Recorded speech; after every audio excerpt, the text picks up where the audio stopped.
प्रिय दर्शकों, नमस्कार।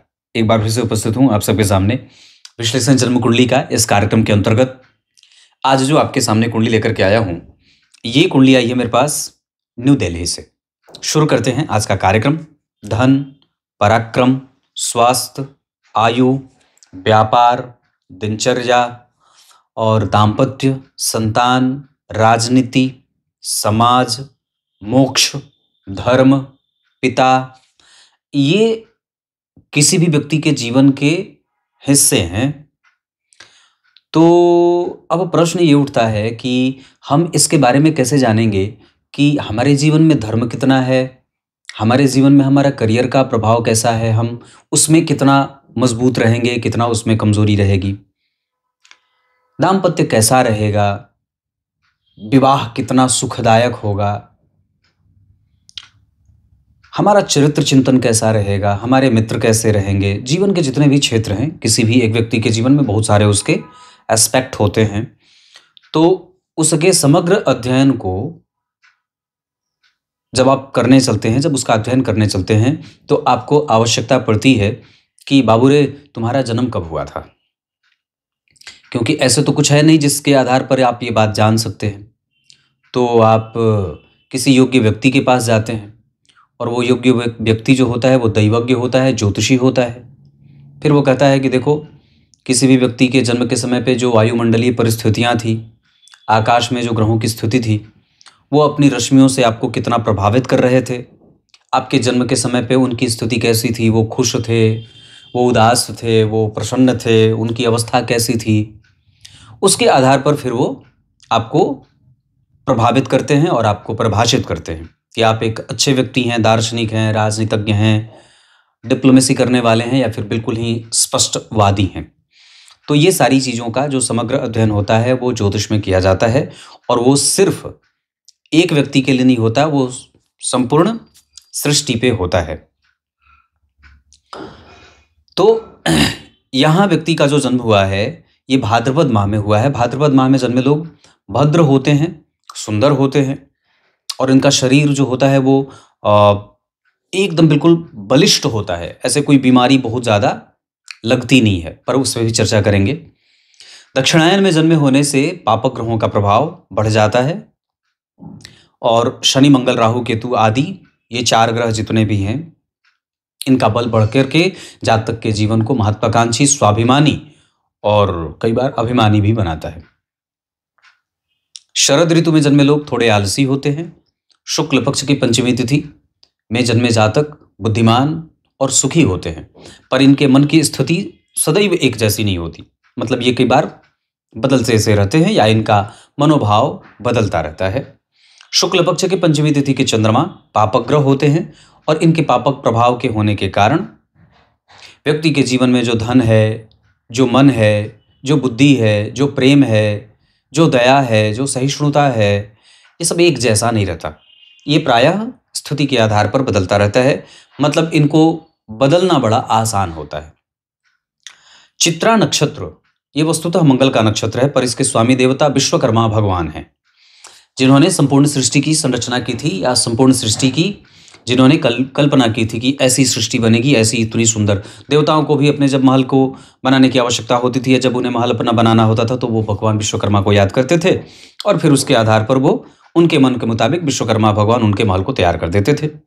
तो चित्रा नक्षत्र जो वस्तुतः मंगल का नक्षत्र होता है, पर इसके स्वामी देवता विश्वकर्मा भगवान हैं, और ऐसे लोगों को अपने घर की सुरक्षा, घर की पूजा, घर की साफ सफाई, रंग रोगन स्वयं से करना चाहिए। इतना ही नहीं, अपने घर को सुवासित रखना चाहिए। अपने शरीर पे भी सुंदर कपड़े धारण करने चाहिए। भद्दे और गंदे कपड़े नहीं पहनना चाहिए। स्त्री किए हुए कड़क सफ़ेद और नीले रंग के कपड़े ज़्यादा इस्तेमाल करने चाहिए। इसके साथ साथ ओम विश्वकर्मणे नमः इस मंत्र का जप व्यक्ति को निरंतर करना चाहिए। अपने कुल देवता के नाम पे दीपदान आवश्यक रूप से करना चाहिए। वास्तु देवता को प्रसन्न रखने के लिए अपने घर से उस घर की सेवा करनी चाहिए। असगंध की जड़ अपने गले में धारण करना चाहिए, और अगर हो सके तो जिस कमरे में आप सोते हैं, कम से कम उस कमरे की सफाई तो निश्चित रूप से आपको खुद से ही करनी चाहिए।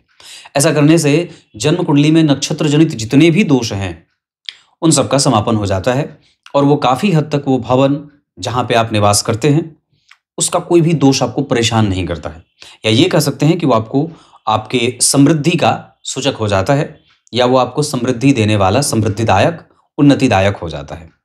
हम कई बार जिस भवन में रहते हैं वो भवन की मिट्टी, उस भवन के वास्तु देवता हमारे सपोर्ट में नहीं होते हैं, और ऐसा इसलिए होता है क्योंकि हमारी कुंडली के चंद्रमा कई बार जिस नक्षत्र में बैठे होते हैं उस नक्षत्र का बल हमें नहीं मिलता, जिसके कारण कई बार हमें दिक्कतों का सामना करना पड़ता है। चित्रा नक्षत्र पे चर्चा होगी। शुभ योग, ये बहुत अच्छा होता है।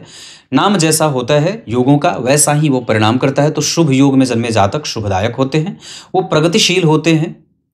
चित्रा नक्षत्र में जो लोग जन्मे होते हैं वो वैज्ञानिक होते हैं, सर्जन होते हैं, रेडियोलॉजी का काम करते हैं। कई बार उन्हें वकील बनते देखा जाता है। उनमें इंजीनियरिंग के गुण बड़े अच्छे होते हैं। वो डॉक्टरी बहुत अच्छा करते हैं।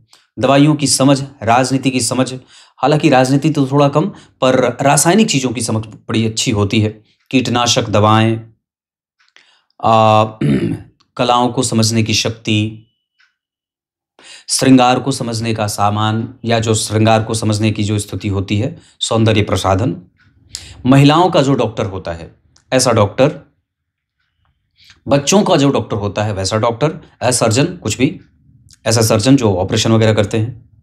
इंजीनियरिंग का क्षेत्र, उसके बाद वकील, मैंने कहा कानून के संबंध में जितनी भी चीज़ें होती हैं, और कला का क्षेत्र, ऐसे लोगों को बहुत अच्छा आता है।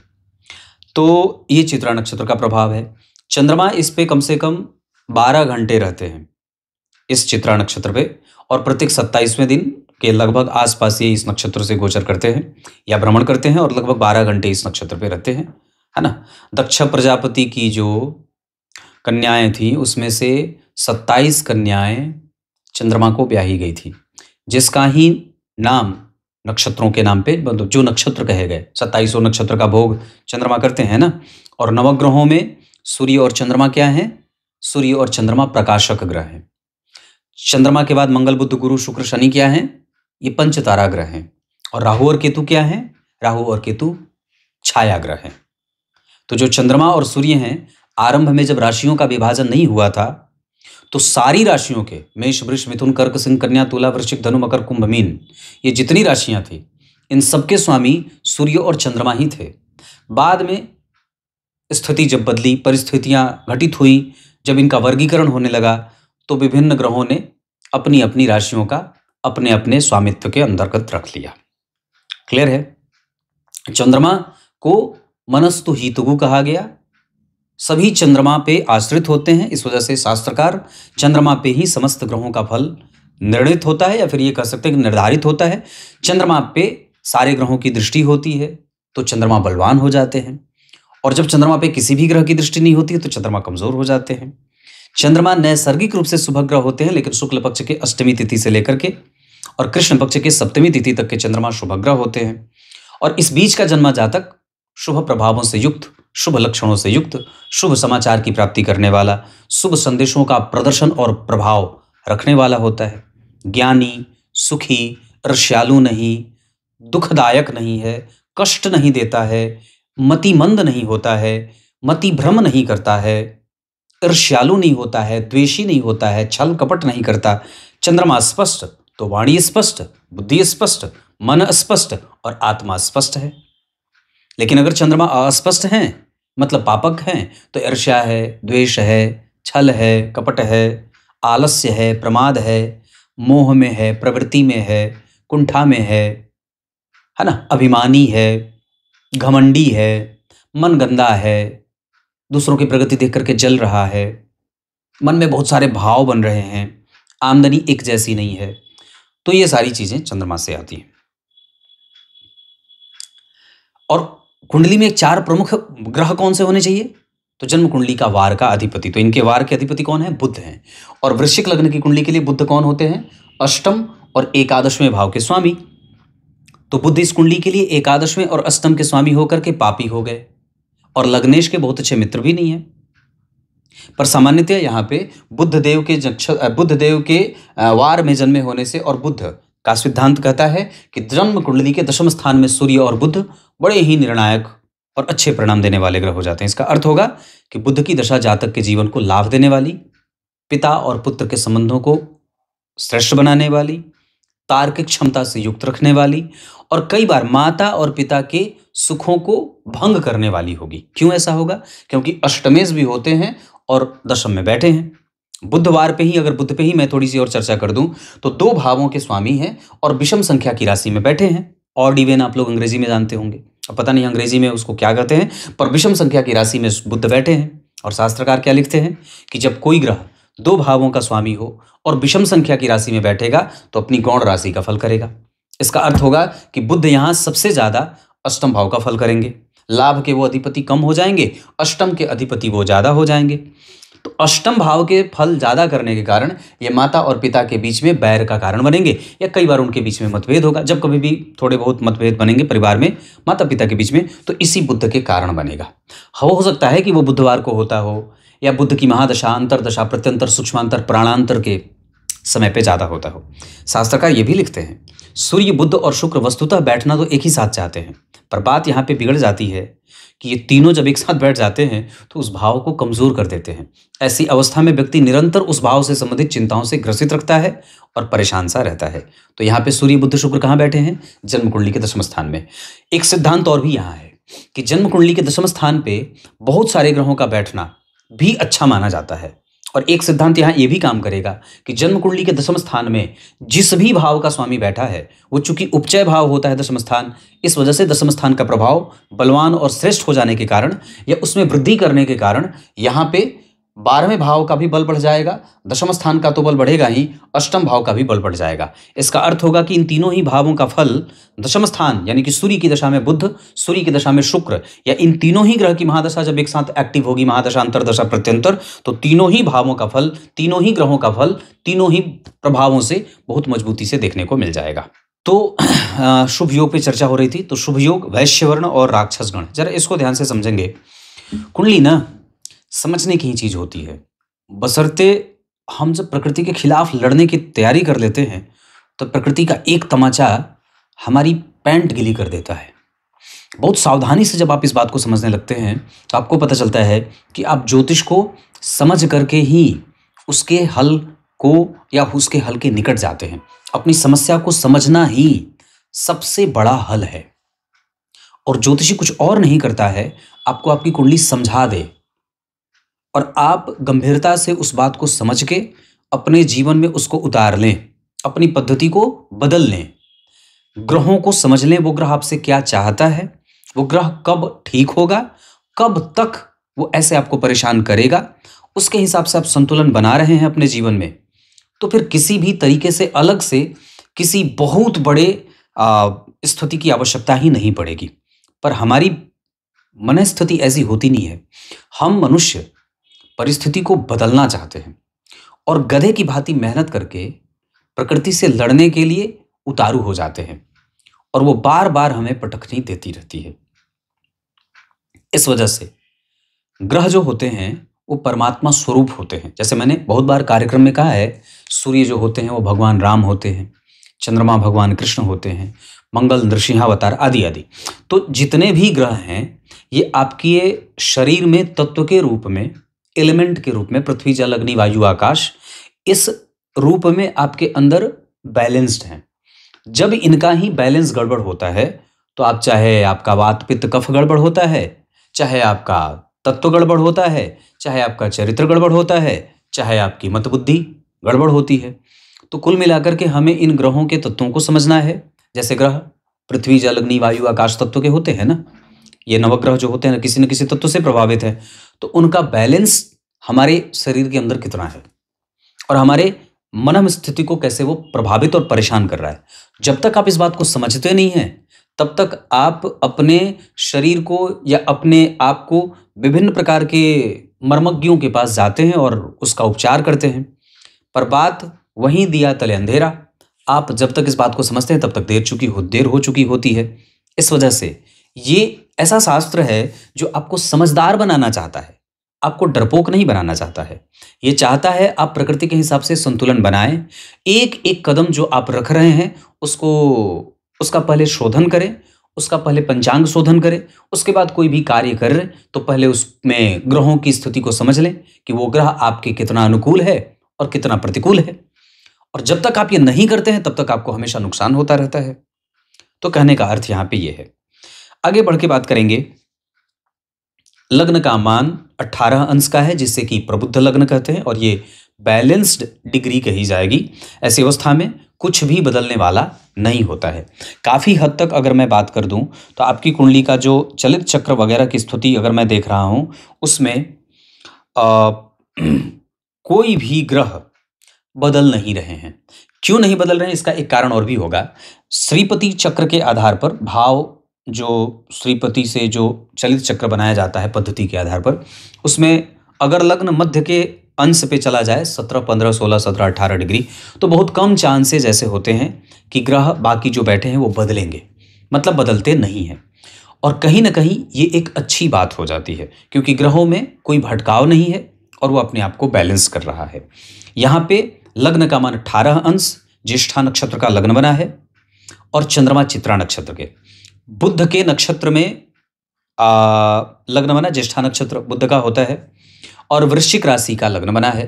तो मंगल और बुध यहां भी एक साथ सट रहे हैं, और कन्या की राशि में चंद्रमा, और चंद्रमा बैठे हैं चित्रा में, चित्रा नक्षत्र होता है मंगल का, यहां भी मंगल और बुध एक साथ सट रहे हैं।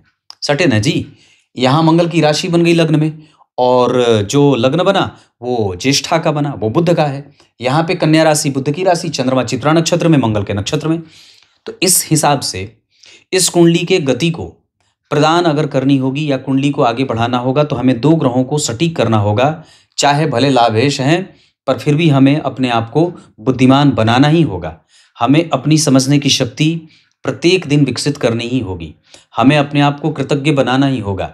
बड़ों का आदर, ब्राह्मणों का पूजन, माता पिता की सेवा, गाय की सेवा, वनस्पतियों का नुकसान न करना, वृक्षारोपण करना, वृक्ष में जामुन का वृक्ष, अशोक का वृक्ष, बरगद का वृक्ष अगर हो सके तो अपने हाथ से लगाना। इसके साथ साथ गाय की सेवा, है ना, हरा पालक, हरा चारा, जो कुछ भी बन पड़े वो गाय को देना है। और बुध इन सभी चीजों से ठीक होते हैं। हरा मूंग दान करना है, हरा मूंग गाय को खिलाना है, ये सब चीजें।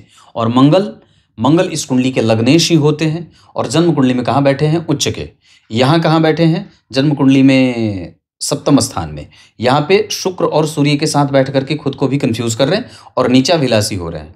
यहाँ पे मंगल बनते हैं 11वें भाव के अधिपति, मंगल के साथ राहु बैठे हैं, और उस पे किसी भी शुभ ग्रह की कोई दृष्टि नहीं है। यहाँ पे भी सूर्य और शुक्र बैठ करके कंफ्यूज हो रहे हैं। यहाँ पे तो सूर्य बुध और शुक्र बैठ करके सामाजिक स्थिति को कमजोर कर ही रहे हैं।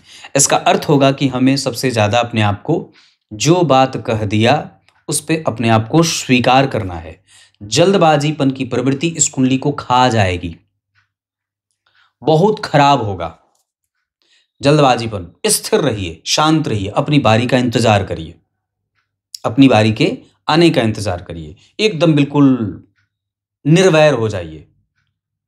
हर एक परिस्थिति में, जन्मदिन है उस दिन भी वही है, और अगर बीमार हैं, भयंकर कष्ट है उस दिन भी वही है, कोई बदलाव नहीं, है ना।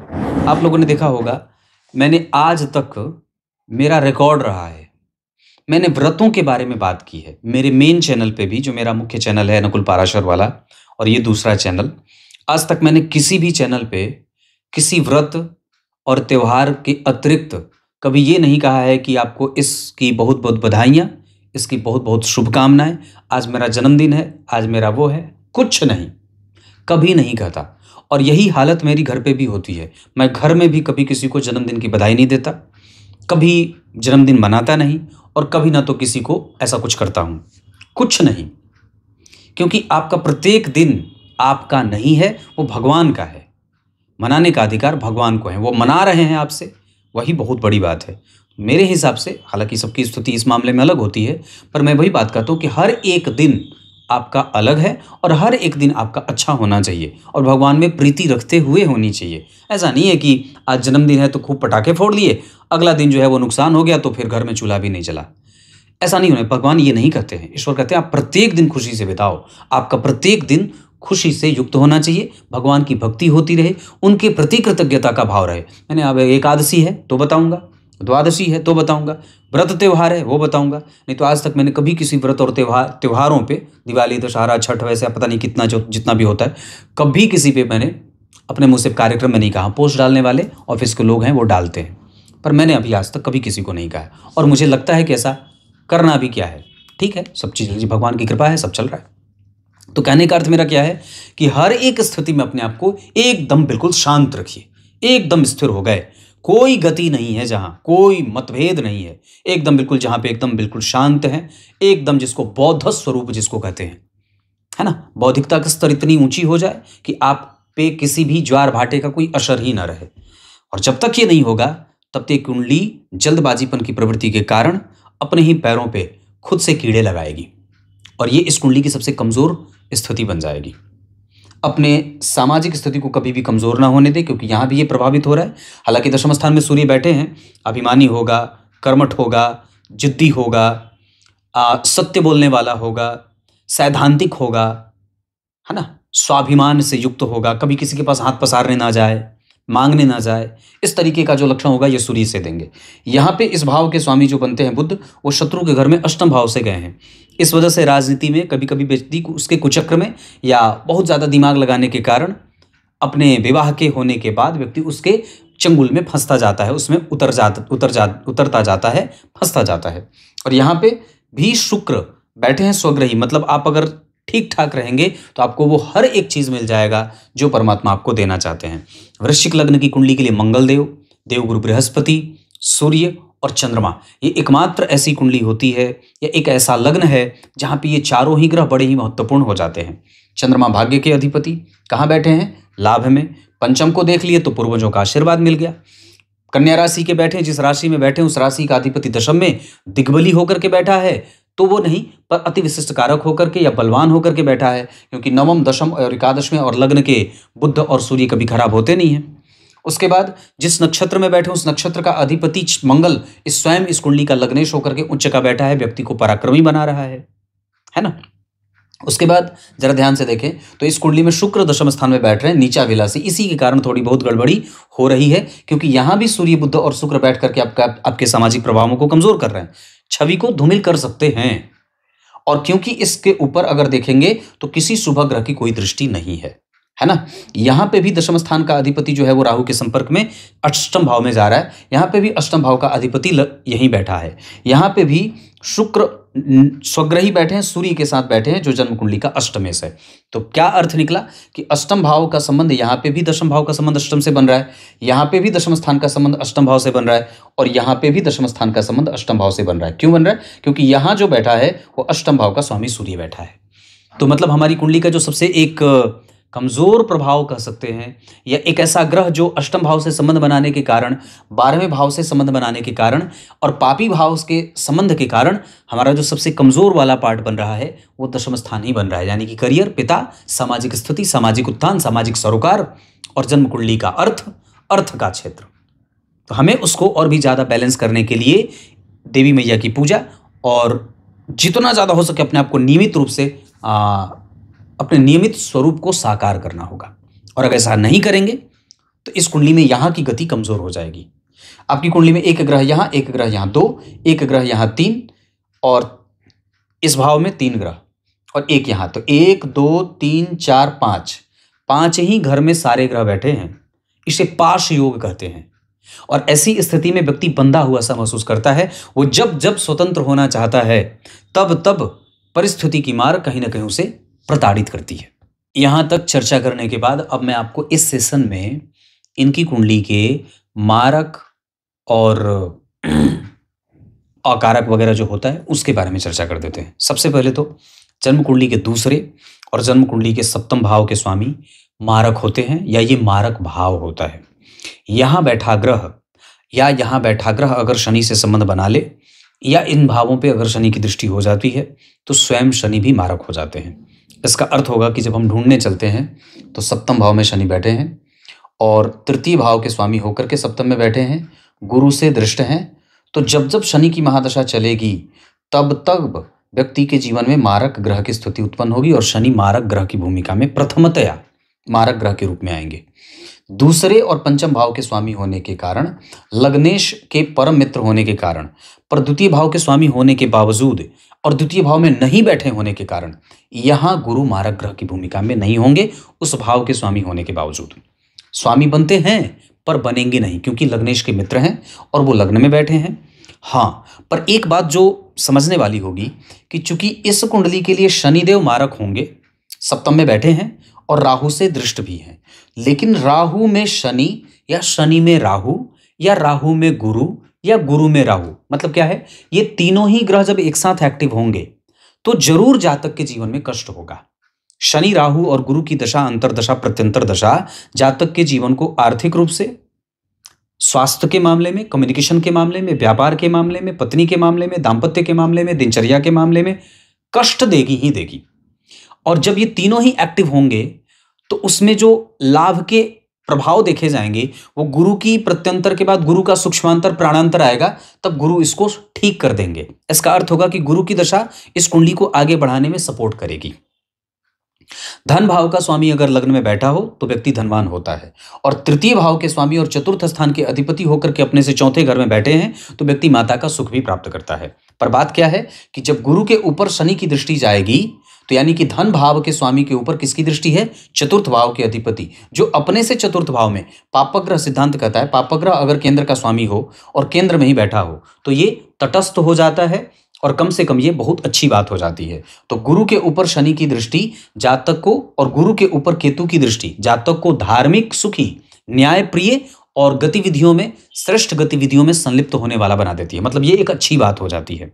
पर बात क्या है कि दूसरे मारक ग्रह के रूप में तो अष्टम भाव के स्वामी होकर के और एकादशवें भाव के स्वामी होकर के पापक और अष्टम भाव के स्वामी मृत्यु और आयु के क्षय यानी कि भाग्य का क्षय है ना, तीसरा भाव भी मारक होता है। तो यहाँ पे मंगल और राहु की दशा भी कई बार जातक के जीवन में लग्नेश होने के बावजूद कष्ट देने वाली हो सकती है, क्योंकि यहाँ पे देखिए नीचा विलासी हो रहे हैं और सप्तम स्थान में बैठे हैं सूर्य और शुक्र के साथ। अंशों के आधार पर भी मंगल वहां पे काफी नीचे जा रहे हैं, 29 अंश के बैठे हैं। इस वजह से कई बार ये व्यक्ति आश्चर्य करेगा कि मंगल की दशा कई बार कमजोर क्यों जा रही है, तो उसका कारण है कि तीसरा भाव भी मारक भाव होता है। तीसरा भाव, दूसरा भाव, सप्तम भाव, अष्टम भाव, 12वां और 6वां ये निष्ठ भाव कहे गए हैं। इनमें बैठा ग्रह कहीं ना कहीं कष्ट देता है, तो इस आधार पर भी मंगल और राहु की दशा कई बार कष्ट देगी। और अष्टम भाव के स्वामी होकर के दशम में बैठे होने के कारण बुध की महादशा, अंतरदशा, शनि की महादशा में बुध का अंतर, राहु की महादशा में बुध का अंतर, बुध की महादशा में राहु का अंतर, केतु की महादशा में बुध का अंतर, चंद्रमा की महादशा में बुध का अंतर, प्रत्यंतर बुध जब भी एक्टिव होंगे तो माता और पिता को और घर के मानसिक शांति को, घर के माहौल को बिगाड़ने का काम करेंगे। जैसे कि मैंने पूर्व में कहा था, तो यहां पे बुध कष्ट देने वाले बनेंगे और शनि कष्ट देने वाले बनेंगे। ये दो ग्रह इस कुंडली के प्रधान कष्ट देने वाले मारक ग्रह के रूप में उपस्थित होंगे। लेकिन सामान्यतया गुरु अच्छे हैं, मंगल भी अच्छे हैं, इस वजह से ये आपको कई बार सपोर्ट करेंगे, आपके साहस को, आपके बल को, आपके समझ को, आपके तर्क को, आपके ज्ञान को, आपके सहयोगियों के बल पे व्यक्ति आगे बढ़ जाता है और जीवन की यात्रा पूरी कर लेता है। दूसरे नंबर पे जन्म कुंडली के चतुर्थ स्थान पे सूर्य, बुध, शुक्र और शनि का प्रभाव है और उनके ठीक पीछे मंगल और राहु बैठे हैं। इस अवस्था के कारण भी व्यक्ति के परिवार तो होते हैं, परिवार का सदस्य है, पर उसमें मतभेद भी बना रहा है। या कई बार जब जन्म कुंडली के चतुर्थ स्थान के स्वामी पापग्रह हों और उसके ठीक चतुर्थ भाव में बैठे हैं तो ये माता के स्वास्थ्य को भी कई बार बिगाड़ने का काम करते हैं, या माता को लंबी बीमारी दे देते हैं, या कई बार वहां पे एक छोटा सा तकलीफ का प्रभाव देखने को मिलता है। ये कब मिलेगा? बुध की महादशा में, बुध के अंतर में, राहु की महादशा में, मंगल के अंतर में। मतलब ये दशाएं जब कभी भी एक्टिव हो, महादशा, अंतरदशा, प्रत्यंतर, सूक्ष्मांतर सबकी बात करता हूं, जब कभी भी हमें कष्ट होगा तो इन्हीं दशाओं में कष्ट होगा। तो किसको कष्ट होगा मैंने ये भी बता दिया। पिता के साथ संबंधों को लेकर के हमें दो राहे पर नहीं जाना है, हमें जितना ज्यादा हो सके उन्हें उनके पास खड़ा होना है, उनके झुकते कंधे को बल देने की आवश्यकता है। सामान्यतः इस बात को ध्यान रखना होगा।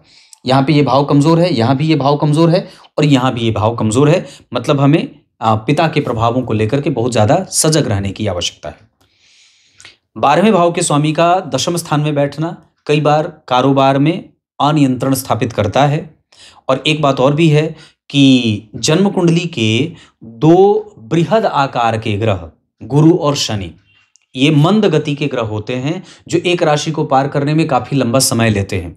कम से कम 1.5 वर्ष, कम से कम 2.5 वर्ष शनिदेव और वही 12, 14, 15 महीना 14 महीना कम से कम देवगुरु बृहस्पति। तो ये दोनों ग्रह हैं वो केंद्र में बैठे हैं। और जरा ध्यान से देखिए, तो जब जन्म कुंडली के इन दोनों ही ग्रहों के दृष्टि संबंध आपस में बनेंगे तो व्यक्ति का जो जीवन क्षेत्र होगा या जो उसकी प्रोग्रेस की गति होगी वो थोड़ी धीरे धीरे होगी। गुरु भी दीर्घकाय ग्रह होते हैं, शनि भी दीर्घकारी ग्रह होते हैं, दीर्घकाय ग्रह होते हैं। मतलब ये ग्रह जब कभी भी केंद्र से संबंध बना लेते हैं, लग्न, दशम और चंद्रमा से संबंध बना लेते हैं, सप्तम से संबंध बना लेते हैं, तो व्यक्ति का विवाह, व्यक्ति का भाग्य, व्यक्ति का जीवन का जो प्रोग्रेस है वो थोड़ा देर से धीरे धीरे सा होता दिखाई देता है, लेकिन न्याय जरूर होता है ना। तो ये यहां तक मैंने बात कही। अब क्या बात बनती है, यहाँ के धन भाव के स्वामी, यहाँ के लग्न के अधिपति, ये अच्छी बात है। लेकिन यहाँ पे स्थिति गड़बड़ है, यहाँ भी गड़बड़ है और यहाँ भी गड़बड़ है। यहाँ पे स्थिति अच्छी बन रही है, मतलब व्यक्ति का कम्युनिकेशन नौमांस चक्र में ठीक है। विवाह के बाद भाग्य का लाभ भी, मैं उसे कमजोर नहीं कहूँगा, पर सामान्यतः यहाँ जो स्थिति बन रही है बहुत ज़्यादा अच्छी नहीं बन रही है। लेकिन इस भाव के स्वामी तुरंत बैठे हैं और इस भाव का स्वामी नवम में बैठा है, यानी कि सप्तमेश का अष्टम में जाना और अष्टमेश का नवम में जाना, ये कहीं ना कहीं संघर्ष की एक स्थिति दिखा रहे हैं। यानी कि बुध की दशा और चंद्रमा की दशा व्यक्ति के जीवन को दाम्पत्य में परेशान करने वाली बन सकती है, व्यापार को परेशान करने वाली बन सकती है। दशम स्थान के बुध सामान्यतः आपको व्यापार में और कई बार आपकी मति बुद्धि को मजबूती देने वाले भी बन रहे हैं। बुध की दशा में जो थोड़ा बहुत कष्ट होगा उसमें आपको लाभ भी होगा और फायदे के साथ साथ आपका कम्युनिकेशन भी बेटर होगा। आप एक अच्छा और सकारात्मक व्यवहार देख सकते हैं। बुध की दशा में आप कम से कम आपका इंटेलिजेंस बढ़ जाएगा। और इतना ही नहीं, वो बुध कम से कम थोड़े बहुत घर्षण के साथ, क्योंकि दशमांशा चक्र में उस बुध पे राहु का और शनि का दोनों का प्रभाव है और किसी भी शुभ ग्रह की उन पे दृष्टि नहीं है। इस वजह से बुध की दशा में हमारा लाभ थोड़ा बहुत संकुचित हो सकता है। पर इतनी बात है कि हम अपने मेंटल स्टेबिलिटी के कारण, मानसिक स्थिरता के कारण, उसके दमखम पे हम अपनी सफलता भी अर्जित कर लेंगे या प्राप्त कर लेंगे। अगर उसी ग्रह में बात करते हैं तो सर्वाधिक अंशों के साथ, तो आपकी कुंडली में सर्वाधिक अंशों के साथ जो ग्रह विद्यमान है वो चंद्रमा ही सर्वाधिक अंशों के साथ विद्यमान है। यानी कि इस कुंडली के भाग्य भाव के स्वामी ही आत्मकारक ग्रह बन रहे हैं। और आत्मकारक ग्रह चंद्रमा नौमांस चक्र में केंद्र में बैठे हों या त्रिकोण में बैठे हों या उस भाव का स्वामी अगर केंद्र में बैठा हो तो ये भी अपने आप में एक अच्छी बात होती है। लक्ष्मी योग की स्थिति, जन्म कुंडली के लग्न कुंडली के भाग्य भाव के स्वामी चंद्रमा कन्या राशि में बैठे हैं। इसका अधिपति बुध जन्म कुंडली में चंद्रमा की राशि में बैठा है और चंद्रमा बैठे हैं त्रिकोण में। इस वजह से भी घुमा फिरा करके व्यक्ति का भाग्य या लक्ष्मी जो उसको प्राप्त होनी चाहिए वो उसको प्राप्त हो जाती है। थोड़ा बहुत रस तो रहेगा। गणेश चतुर्थी का व्रत आरंभ करना चाहिए। चतुर्थी के दिन गणेश जी की विधिवत पूजा करिए, उन्हें राजा बनाइए। इसके साथ साथ व्यक्ति पराक्रमी है, धनवान होगा, व्यापार निश्चित रूप से कर सकता है, आत्मविश्वास से युक्त है, सत्य बोलने वाला है, गंभीर है, एनर्जेटिक है और थोड़ा झूठ भी कभी कभी बोलता है। ईर्ष्यालु प्रवृत्ति का भी है वृश्चिक लग्न के होने के कारण। भाग्य भाव में केतु और उस पे गुरु का प्रभाव व्यक्ति को भाग्यशाली बनाएगा। चतुर्थ स्थान पे शनि का प्रभाव व्यक्ति को देर से ही सही पर भवन भूमि वाहन का सुख, चंद्रमा की दशा में, सूर्य की दशा में और शनि की दशा में नया घर, नई गाड़ी, नया बंगला, नई चीजें मिल जाती हैं। ज्ञान का बल, विद्या बुद्धि विवेक का बल इस कुंडली में है। संतान का बल भी इस कुंडली में ठीक है। मंगल, शनि, राहु, केतु का प्रभाव एक साथ किसी भाव पे नहीं है। इस वजह से मैं इसे इस कुंडली की सबसे अच्छी बात मानता हूं। अगर ये तीनों ही ग्रह या चारों ग्रह एक साथ किसी एक भाव को देख लेते तो परेशानी हो जाती। लेकिन फिर भी हमें सबसे ज्यादा अपने कम्युनिकेशन को बेटर बनाना है। जितना ज्यादा हो सके हम अपनी कन्विंसिंग कैपेसिटी को और ज्यादा बेहतर बनाएंगे। अब यहां से आगे बढ़ के मैं विभिन्न ग्रहों के अंशों पे आपका ध्यान लेके आता हूं। गुरु 4 अंश पे अनुराधा नक्षत्र में शनि से दृष्ट हैं। इस वजह से न्यायप्रिय और अपनी दशा काल में आपको धर्म का पाठ पढ़ाएंगे। उनकी 5वीं दृष्टि आपको ज्ञानी, सुहृद और संतान से सुख, दाम्पत्य से, परिवार से, नौकरी से, पद से, इन सभी चीजों से लाभान्वित करेगी। जबकि उनकी 7वीं दृष्टि यहाँ शनि को देख करके आपके दाम्पत्य और आपके व्यापार को प्रमोट करेगी, अपनी दशा में आने वाली ऑब्स्टेकल को समाप्त करेगी। थोड़ी बहुत असामान्यता शत्रु की राशि को देखने के कारण होगी, लेकिन वो भी उसकी क्षतिपूर्ति शुक्रदेव करते हुए नजर आ रहे हैं, क्योंकि यहीं वो इस भाव के स्वामी होकर के अपने भाव से चतुर्थ घर में शुभ ग्रह का अपने घर से 4 घर आगे बैठना ठीक होता है। और पापक ग्रह केंद्र का स्वामी होकर के अगर केंद्र में बैठा है तो भी ये ठीक होता है। वैसे वहां पे शुक्रदेव 7 अंश के बैठे हैं और सूर्यदेव 8 अंश के, तो शुक्र अस्त होंगे। इस कारण से व्यक्ति ऋण में जा सकता है, अपनी जिम्मेदारियों को निभाने में उसे तकलीफ भी होती है। वहीं यहाँ पे उसको जब कभी भी वो प्राप्त करने चलता है तब भी उसे कुछ न कुछ काफी हद तक दिक्कतों का सामना करना पड़ता है। मतलब वृश्चिक लग्न की कुंडली के लिए द्वितीय और सप्तम के साथ 12वें भाव के अधिपति होकर के शुक्रदेव इस कुंडली में कहीं ना कहीं आपके प्राप्त होने वाली चीजों को सही जगह पे वो लेके नहीं जाएंगे। आपका व्यय निरंतर बढ़ा रहता है, आप प्रेशर हैंडल करने में आपको दिक्कत महसूस होती है, या कई बार आप अपने बार बार उसी गलती को बार बार दोहराते हैं। दाम्पत्य में मतभेद हो, व्यय को लेकर के मतभेद हो, एक्सपेंस बढ़ा रहे, रिस्पॉन्सिबिलिटी बढ़ी रहे और जिम्मेदारियों को निभाने में व्यक्ति को तकलीफ होती है। जब कभी भी ऋण चढ़ जाए तो उतरने का नाम नहीं लेता, या व्यक्ति जब कोई भी चीज़ उसके जीवन में फंस जाए, शुक्र की दशा में उलझ जाए, तो वो काफ़ी लंबे समय तक चल जाती है ना। तो ये स्थितियाँ काफ़ी देखने को मिल रही हैं। तो गुरु का प्रभाव तो ठीक है, 9वें भाव पे उनकी उच्च की दृष्टि आपको धार्मिक और दानी बनाएगी। उसी के साथ साथ अगर मंगल की बात करते हैं तो मंगल यहाँ 19 अंश के बैठे हैं राहु के साथ, यहाँ पे बहुत अच्छी स्थिति में है और वो आपको मेहनती, कम्युनिकेटिव और एक्स्ट्रा एफर्ट डालने वाला बना रहे हैं। साथ ही साथ आपको समस्या को समझने की शक्ति भी दे रहे हैं, दुश्मनों को पहचानने की स्थिति में भी लेके जा रहे हैं। उनकी चौथी दृष्टि आपको किसी को भी धन देने से बचाना चाहती है, या कहती है कि किसी को भी धन मत दीजिए। साथ ही साथ यहाँ मंगल की जो चौथी दृष्टि बनी है वो आपके शत्रुओं से आपकी सुरक्षा करेगी। विपरीत परिस्थितियों में अपने आप को किस तरीके से हैंडल करना है ये आपको बताएगी। उनकी 7वीं दृष्टि यहाँ पे नीच की पड़ रही है, पर फिर भी ग्रह उच्च का बैठा है, तो सामान्यतया आपको धर्म करने वाला तो बना ही देंगे। गुरु और मंगल की दशा में धर्म और भाग्य का सुख बढ़ जाता है। उसी मंगल की 8वीं दृष्टि मित्र की पड़ेगी। मंगल, बुध और शुक्र पे पड़ने के कारण आप में एनर्जी का प्रवाह, समस्या को समझने की शक्ति, अपने सामाजिक प्रतिष्ठा को लेकर के बहुत ज़्यादा जिम्मेदार होना, बुध के ऊपर दृष्टि आपको क्रिएटिव बनाएगी और शुक्र के ऊपर दृष्टि आपको कई बार, चूंकि लग्नेश होकर के राहु के साथ बैठे हैं, तो कई बार आपको जठराग्नि में कमजोरी हो जाए, पित्त बढ़ जाए, इस मज्जा कमजोर हो जाए, या शुक्र के मंगल के अंतर महादशा या महादशा मंगल की हो, शुक्र का अंतर हो, या मंगल और शुक्र जब कभी भी एक्टिव होंगे तो आपको कई बार आपके कामोत्तेजक भावनाओं में वृद्धि होगी, या कई बार व्यक्ति बहुत ज़्यादा जिम्मेदार होने के कारण क्रोधवशात क्रोध भी करने लगता है, या फिर कई बार हड़बड़ी मचाने लगता है।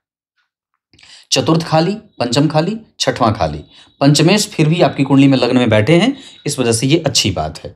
सप्तम भाव के स्वामी चतुर्थ भाव में, ये भी बढ़िया है, पर अस्त होकर के बैठे हैं, इस वजह से अपनी दिनचर्या साध करके रखने की आवश्यकता है। सप्तम स्थान में शनिदेव बलहीन हो जाते हैं, लेकिन अति विशिष्ट कारक भी इसी भाव में होते हैं। राहु से दृष्ट हैं और गुरु से दृष्ट हैं और मित्र की राशि में बैठे हैं, और क्रमशः शुक्र शनि दोनों चतुर्थ भाव को देख रहे हैं। तो इस कारण से यहाँ व्यक्ति भवन, भूमि, वाहन अपने बल पे इकट्ठा कर लेता है। शुक्र की अंतर्दशा में, बुध की अंतर्दशा में, बुध की महादशा में, शनि के अंतर्दशा में, चंद्रमा की महादशा अंतर्दशा में व्यक्ति अगर नए भवन की तरफ एक्टिव हो, आगे बढ़ना चाहे तो बढ़ सकता है। शनि यहाँ बैठे हैं रोहिणी नक्षत्र में 12 अंश पे, गुरु से दृष्ट हैं, इस वजह से व्यक्ति धर्म और पुराणों का अध्ययन करने वाला होता है, शास्त्रों में रुचि रखने वाला, अनुशासित, और कई बार वो कभी उसके अंदर ब्राह्मणों का गुण दिख जाए, कभी क्षत्रिय बन जाए, कभी वैश्य बन जाए, कभी शूद्र बन जाए, कभी वो बहुत ज़्यादा कामुक बन जाए, कभी बिल्कुल ही नपुंसक बन जाए। तो इस तरीके का जो स्वभाव देखने को मिलता है वो इसी शनि के कारण है। लग्न के अधिपति उच्च के बैठे हैं, जिस राशि में बैठे हैं उस राशि का अधिपति इससे पंचम भाव में गुरु से दृष्ट है, और यहाँ पे लग्नेश जहाँ बैठे हैं मकर राशि में, इसका अधिपति नवांश कुंडली में देखिए नीच का हो रहा है और अपने राशि से व्यय में भी जा रहा है। इस वजह से शनि की दशा इस कुंडली में सच्चे अर्थ में मारक ग्रह के रूप में परिभाषित करेगी अपने आप को, और उस दशा काल में संतान, दाम्पत्य, विवाह, प्रेम आदि इन सभी चीज़ों को परेशान भी करेगी। अष्टम भाव के अधिपति दशम में, माता पिता के बीच मतभेद और कई बार घर में कलह, या कई बार आपके तर्क बल को बढ़ा दे। इसके साथ साथ नवम भाव के स्वामी चंद्रमा एकादशवें भाव में, पंचम को मैंने कहा था पूर्वजों का आशीर्वाद, और व्यक्ति कम से कम, हालांकि चतुर्थ भाव के स्वामी का केंद्र में बैठना ज़्यादा बढ़िया होता है, या नवम भाव के स्वामी का केंद्र में बैठना ज़्यादा अच्छा होता है। एकादशवें भाव के स्वामी का दशम स्थान में बैठना अच्छा होता है। एकादशवें के अधिपति का लग्न में, एकादशवें का धन में, एकादशवें का पंचम में, एकादशवें का सप्तम में, एकादशवें का दशम में बैठना अच्छा होता है। नवम भाव के स्वामी का एकादशवें में बैठना उतना ज़्यादा बढ़िया नहीं होता जितना कि केंद्र में होता है, यानी कि चंद्रमा की दशा में भी थोड़ी बहुत सिस्टम में थोड़ी बहुत खराबी होगी। पर यहाँ पे बुध जो है वो वक्री भी हैं और शुक्र अस्त हैं, तो ये दोनों ग्रह अपनी दशा काल में थोड़े थोड़े अपने भावों का परिणाम कमजोर भी करेंगे। और चंद्रमा के बारे में मैंने बात की थी कि चंद्रमा आपकी कुंडली में एकादशवें भाव में है, तो काफी हद तक वो भाग्य में थोड़ा संघर्ष देंगे, थोड़ी बहुत लापरवाही भी उनमें देखने को मिल जाएगी। और चूंकि चंद्रमा पापक हुए हैं, इस वजह से व्यक्ति के लापरवाह के प्रभाव को वृद्धि में देखा जाएगा, या कई बार वो नियमित दिनचर्या का पालन नहीं कर पाता है। क्लियर है? चंद्रमा कन्या राशि में और यहां बैठे हैं कहां?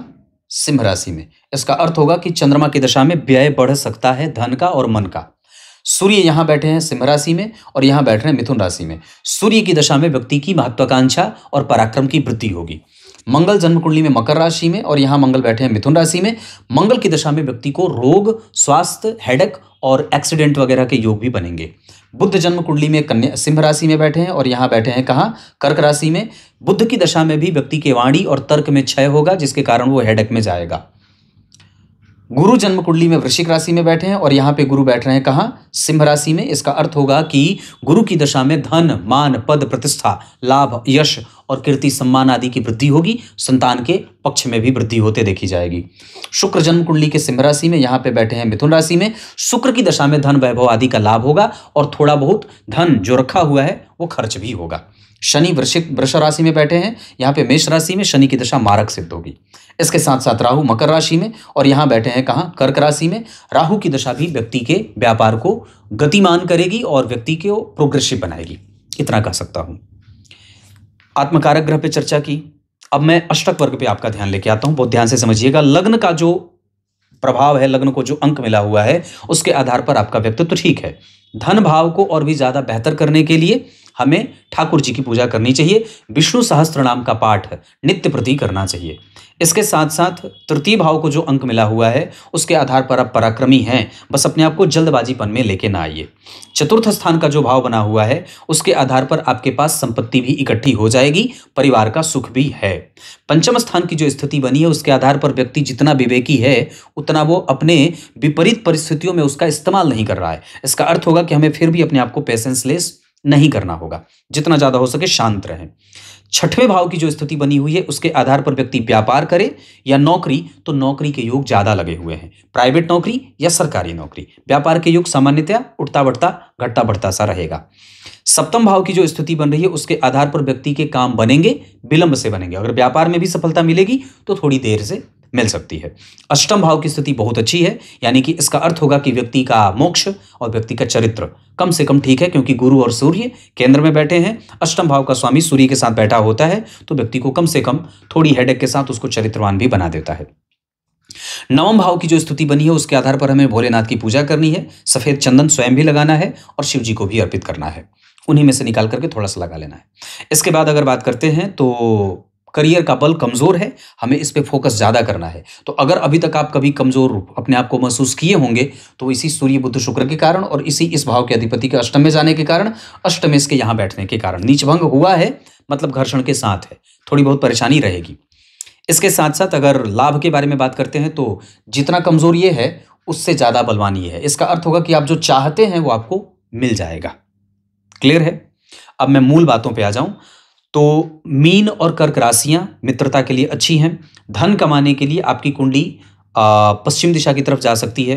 भवन जो कुछ आप खरीदना चाहते हैं या कोई अगर घर बनाना चाहते हैं, तो मीन, मेष, वृष, मिथुन, कर्क, सिंह, कन्या उत्तर दिशा के मकान की तरफ या उत्तरी फ्रंट जिसका खुलता हो, उस मकान में भी आप रह सकते हैं। इसके साथ साथ अगर आपकी कुंडली में नक्षत्र के बारे में बात करते हैं, तो अनुराधा, चित्रा नक्षत्र में दान करना है। रोहिणी, श्रवण ये नक्षत्र शुभ कार्य के लिए अच्छे होंगे। भरणी भी ठीक है, आर्द्रा और पुनर्वसु भी ठीक है। पुनर्वसु ज्यादा ठीक है, आर्द्रा थोड़ा कमजोर होगा। दिन के हिसाब से इस कुंडली के लिए मंगलवार और गुरुवार बहुत अच्छा है। राम रक्षा स्तोत्र और विष्णु सहस्त्रनाम आपके बहुत ही ज्यादा मजबूती देंगे आपको। नारायण कवच का पाठ भी करना चाहिए। इस कुंडली के लिए अंक के आधार पर ये कुंडली 9 अंक बहुत ज्यादा श्रेष्ठ और लाभान्वित करने वाली बनेगी। इतनी सारी चीजें। तक के लिए बहुत बहुत नमस्कार।